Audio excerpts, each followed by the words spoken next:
Bismillahirrahmanirrahim. Assalamu alaikum students. This is your biology class. You are doing your first lesson of the biology of second year, and this is the chapter number 15, that is homeostasis. Today we will discuss some kidney problems and their cure. There are many unusual situations that may arise in the kidney due to factors originating within the kidney or outside the kidney. कुछ ऐसी unusual situations जो हैं वो living organisms में create हो जाती हैं जो कि किडनीज़ में प्रॉब्लम प्रोड्यूस करती हैं. ठीक है, ये अनयूजुअल सिचुएशंस जो हैं ये विद इन द किडनी भी अराइज हो सकती हैं या आउटसाइड द भी किडनी अराइज हो सकती हैं. With in the kidney means कि किडनी के टिश्यूज़ में कोई इन्फेक्शन हो गया है या किडनी के टिश्यूज़ में कोई इन्फ्लेमेशन हो गई है या किडनी के टिश्यूज़ के अंदर कुछ ऐसी एबनॉर्मेलिटी होगी उसके नेफ्रॉन के फंक्शनिंग में कि जो रीएब्जॉर्प्शन वाटर का प्रोसेस है या और जो सॉल्ट के रिलीज़ के प्रोसेसेस हैं वो कुछ डिस्टर्ब हो गए हैं. So these are the disturbances और unusual situations that are present with in the kidney. And some situations में अराइज आउटसाइड द किडनी, जैसे इलेक्ट्रोलाइट इम्बैलेंस हो गया या कुछ हार्मोनल डिस्टर्बेंसेस हो गए या कुछ मेटाबॉलिक डिस्टर्बेंसेस हो गए. सो ये फैक्टर जो हैं the factors could be within in the किडनी और outside the kidney. These can contribute to the abnormal conditions of the kidney या कुछ ऐसी सीरियस किडनी डिजीज़ को जनरेट कर सकती हैं जो कि उस पर्सन के लिए उस ऑर्गेनिज्म के लिए फैटल हो सकती हैं. ठीक है, in this chapter we'll discuss the two kidney problems, and those are the kidney stones and kidney failure, and the method of treatment for these problems which are given in your book are lithotripsy, dialysis and kidney transplant. We'll discuss all these topics one by one. First of all, we see that what are kidney stones. Kidney stones are small hard deposits of mineral and acid salts on the inner surfaces of the kidneys. ठीक है, क्या होते हैं kidney stones? ये small और hard deposits होते हैं. किसके होते हैं? कुछ मिनरल्स के, कुछ एसिड सॉल्ट्स के, which are present inside the kidney. Inner surfaces of the kidney में ये एग्जिस्ट करते हैं. ये इनसाइड द किडनी भी हो सकते हैं, यानी जो किडनी का कॉर्टिकल रीजन है उधर या पेल्विक रीजन में प्रेजेंट हो सकते हैं. और these stones could move from the kidney into the ureter या यूरेटर से ये यूरिनरी ब्लैडर में भी मूव कर सकते हैं. सो किडनी स्टोन्स जो हैं ये किडनी में भी एग्जिस्ट कर सकते हैं या वहाँ से जब ये फॉर्म हो गए और फॉर्मेशन के बाद ये यूरेटर में मूव कर जाते हैं या यूरेटर से यूरिनरी ब्लैडर में एग्जिस्ट कर सकते हैं ये. ठीक है, so kidney stones are small hard deposits of mineral and acid salts on the inner surfaces of the kidneys. Alternative names क्या हैं? हम किडनी स्टोन्स को और क्या कहते हैं? We can call them renal lithiasis और रीनल कैलकुलाई और नेफ्रोलिथियासिस. ठीक है, these are the alternative names of the kidney stones. Now kidney stones are classified by their location in the urinary system. Number one, criteria of the naming of the stones of the kidney, and the second one is their composition of crystals. ठीक है, या हम कह सकते हैं कि ये renal stones हैं या ये यूरिट्रल स्टोन्स हैं या ये यूरिनरी ब्लैडर स्टोन्स हैं. हम उस बेस पर इनको नाम दे सकते हैं, यानी कि on the basis of their location in the urinary system. या सेकेंडली हम उनको नेम दे सकते हैं on the basis of their composition, कि ये कैल्शियम ऑक्सलेट के क्रिस्टल्स हैं, ये कैल्शियम फॉस्फेट के क्रिस्टल्स हैं, ये यूरिक एसिड के क्रिस्टल्स हैं और some other salts. So stones are classified by their location in the urinary system and their composition of the crystals. Kidney stones जब प्रोड्यूस हो जाते हैं, ठीक है, with because of any reason, so then they cause urinary obstruction. Urinary obstruction mean कि जो urine का normal flow का पाथवे है, यानी नेफ्रॉन से जो ये यूरिन प्रोड्यूस होगा वो कलेक्टिंग डक्ट में आएगा, वहाँ से ये मूव करता हुआ फिर पेल्विस में जाता है, पेल्विस से ये यूरेटर में आता है, यूरेटर से ये यूरिनरी ब्लैडर में मूव कर जाता है. अब अगर स्टोन्स किसी रास्ते में किसी भी ट्यूब्यूल के अंदर वो ऑब्स्ट्रक्शन कॉज कर दी है, यानी कि वहाँ पर वो आकर तो फंस गए हैं, तो वो नॉर्मल यूरिन के फ़्लो को डिस्टर्ब कर देंगे, स्टॉप कर देंगे. सो उसे हम कहते हैं कि it can cause urinary obstruction और it can complicated by infections. अब अगर किसी जगह स्टोन प्रेजेंट है तो वो सराउंडिंग के टिश्यूज़ को इरिटेट करेगा, उस इरिटेशन की वजह से the surrounding tissues are inflamed. सबसे पहले इन्फ्लेमेशन होती है, जब इन्फ्लेमेशन होगी तो वो सराउंडिंग के टिश्यूज़ बिकम सेंसिटिव, अब उन पर कोई भी इन्फेक्शन जो है वो ईजिली हो सकता है। So stones formation in the kidney can lead to infection of the kidney. ठीक है, सो जो किडनी स्टोन्स होती हैं they can cause urinary obstruction and can be complicated by infections. Now these kidney stones are the result of metabolic diseases in the body. There could be many other factors also. We'll name these factors in our next slide, but the most important factor is the metabolic diseases. Now what metabolic diseases can contribute to the formation of kidney stones? The most important are these two. Number one is hypercalcemia and the second one is the hyperoxaluria. Hypercalcemia, hyper होता है increase, calcemia mean calcium level. So अगर हमारे blood में जो हमारा body का fluid है उसमें कैल्शियम लेवल इंक्रीज कर जाए because of any reason, because of any other disease और because of any drug intake, ठीक है, अगर कैल्शियम लेवल इंक्रीज़ कर जाए हमारे ब्लड के अंदर, हमारे बॉडी फ्लूइड्स के अंदर, it can lead to the formation of calcium salts deposits in the kidneys. ठीक है, क्या होगा कि सॉल्ट का लेवल इंक्रीज़ कर गया और जब ये बॉडी फ्लूइड किडनी में से फिल्टर होगा और अगर हम प्रॉपर अमाउंट में वाटर का इंटेक नहीं करें तो ये सॉल्ट्स जो हैं ये हमारी किडनी के अंदर रिजाइड करना शुरू कर देंगे। ठीक है, आहिस्ता आहिस्ता ये सॉल्ट्स फिर कलेक्ट होना शुरू हो जाएंगे और फिर एक हार्ड सा मैस बना देंगे जो कि बाद में किडनी स्टोन्स में कन्वर्ट हो जाता है। The second contributory factor is the hyperoxaluria. Hyperoxaluria mean hyper mean high and oxaluria mean oxalate का लेवल। अगर हमारे बॉडी फ्लूइड्स के अंदर ऑक्सलेट का लेवल इंक्रीज कर जाए तो it can lead to the formation of calcium oxalate stones and these oxalates are present in a very large amount in green vegetables and in tomatoes. ठीक है, अगर kidney stones की formation हो जाए and specially if they are the nature of calcium oxalate तो फिर उन patients को कहा जाता है कि आप ग्रीन वेजिटेबल्स का और टोमेटो का इंटेक जो है उसको लेस कर दें। So hypercalcemia and hyperoxaluria can lead to the formation of kidney stones in the body.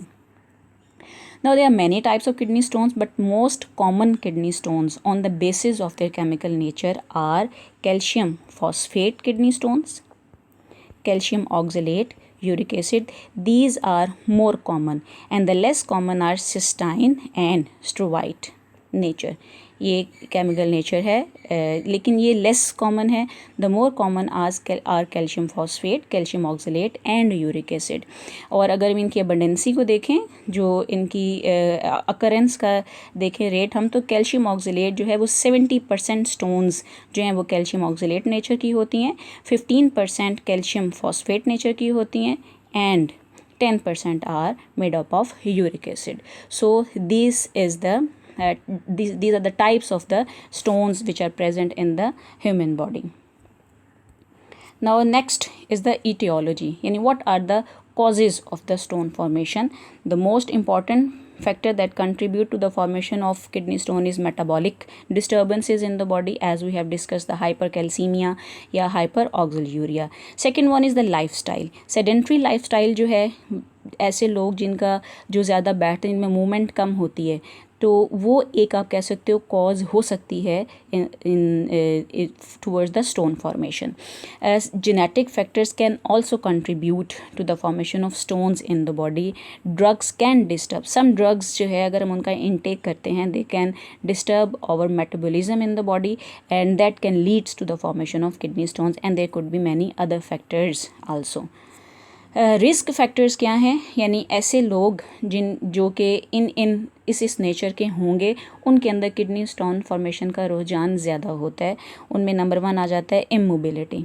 यानी जो कम मूव करते हैं लोग, जिनकी जॉब्स ऐसी हैं, जिनका प्रोफेशन ऐसा है कि उसमें मूवमेंट कम है, सो वो रिस्क पर होते हैं कि they can develop the kidney stones. Sedentary lifestyle, very easy lifestyle, जो बस ज़्यादा एक्टिविटी वाला लाइफस्टाइल नहीं होता।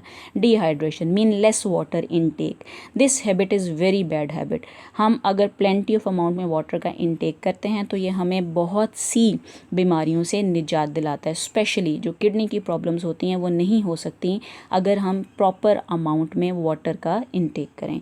मेटाबॉलिक डिस्टर्बेंसेस, हमें कोई प्रॉब्लम है, हमारा कोई मेटाबॉलिज्म एक्टिविटी, हमारा हार्मोनल इम्बैलेंस है, या हमारे एंजाइम का कुछ इम्बैलेंस है बॉडी के अंदर, या हमारा कोई इलेक्ट्रोलाइट इम्बैलेंस है, तो हम रिस्क पर होते हैं कि हम किडनी स्टोन्स डेवलप हो सकते हैं। हिस्ट्री ऑफ रीनल कैल्कुलाई, कभी पास्ट में अगर हमारी किडनी में स्टोन्स डेवलप थे जो कि हमने ट्रीटमेंट उनका करवा लिया, अब हम किडनी स्टोन्स फ्री हैं, लेकिन वी आर एट रिस्क कि हम इसको दोबारा डेवलप हो सकती हैं वो हमारे अंदर। ठीक है। क्लिनिकल मैनिफेस्टेशंस क्या होती हैं, यानी कि क्या सिम्टम्स अपीयर होती हैं जिससे ये इंडिकेट हो सकता है कि we could have kidney stones in our body. नंबर 1 इज़ द स्फीयर, एब्डोमिनल और फ्लैंक पेन। एब्डोमिनल रीजन होता है ये यहाँ से, ये जो रीजन है this is thoracic region and this is the abdominal region. So अगर हमें स्फीयर पेन फील हो रही है एब्डोमिनल रीजन में and specially in flank, flank कहते हैं ये जो हमारा साइड होता है, ये जो रेड एरिया नहीं है यहाँ पर, साइड के जो मसल्स होते हैं, अगर हमें इस एरिया में पेन हो रही है और स्फीयर पेन है, कॉन्टिन्यूस पेन है, तो we should be conscious it can be a pain due to kidney stones. Frequency and dysuria, frequency कहते हैं कि मोर फ्रीक्वेंट यूरिनेशन होना, बार बार यूरिनेशन, यूरिन की फीलिंग होना, बार बार यूरिन आना। ठीक है। But dysuria, dysuria mean painful urination, painful mean कि जब हम यूरिन पास करें तो हमें पेन हो। ठीक है, दिस इज़ कॉल्ड डिसयूरिया। सो ज़्यादा अमाउंट में यूरिन आ रहा है और फिर पेनफुल यूरिनेशन है। ओलिगयूरिया होता है लेस यूरिन प्रोडक्शन, कम यूरिन प्रोड्यूस हो रहा है, या फिर anuria, no urine production, no urine is produced because of obstruction, कि किडनी स्टोन्स हैं और वो किसी हमारी ट्यूब्यूल, किसी यूरेटर में या यूरिनरी ब्लैडर के इस एरिया में जाके ऐसी जगह पर वो लोकेट हैं कि वो यूरिन के फ्लो को डिस्टर्ब कर रही हैं। So there is no urination. So these symptoms जो हैं ये इंडिकेट करती हैं कि we have stones in our kidney. So we must contact a physician, हमें जाके डॉक्टर के पास और हमें अपने अल्ट्रासाउंड वगैरह या टेस्ट करवाने चाहिए जो हमें कंफर्म कर दे कि किडनी स्टोन्स हैं या this is because of some other reason.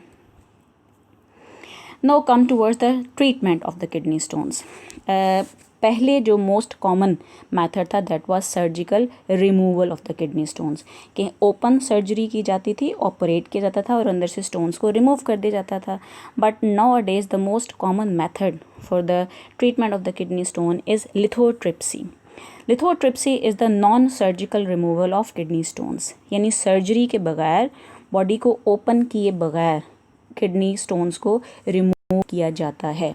There are many different methods of the lithotripsy, but the most common method is the extracorporeal shock waves lithotripsy. This name is very much important, extracorporeal shock waves lithotripsy.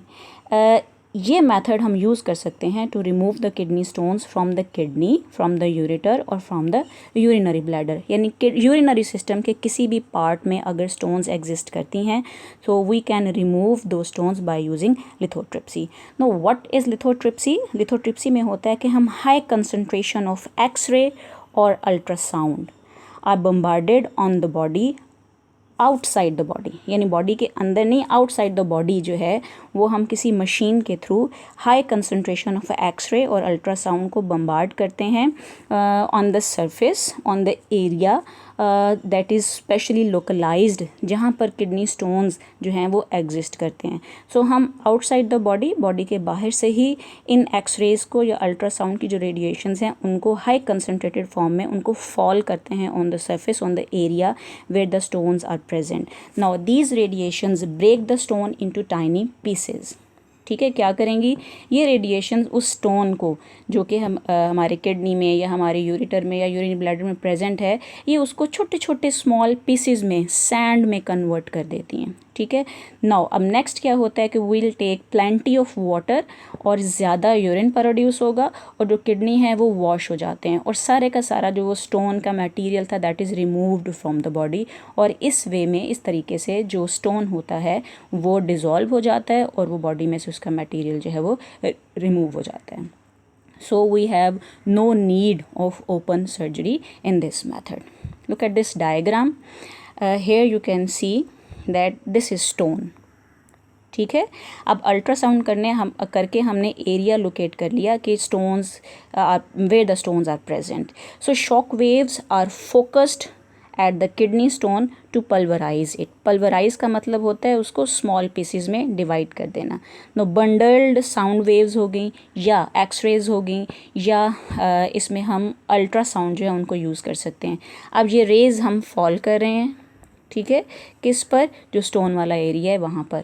No these stone pieces are converted into these sand like material, और जब urine large amount में produce होगा so these are excreted by the ureters. ठीक है, remnants of kidney stones are excreted via the ureter. Remnants कहते हैं जो बकाया जात हैं, मेन जो सैंड लाइक पार्टिकल्स हैं वो फिर यूरिन के ज़रिए किडनी में से रिमूव हो जाते हैं। So this is the most common, और आप कह सकते हो most prevailing method to remove the kidney stones from the body. Now sufficient for today. ठीक है, नेक्स्ट टाइम इंशाल्लाह will discuss the renal failure. Stay home, stay safe and stay blessed.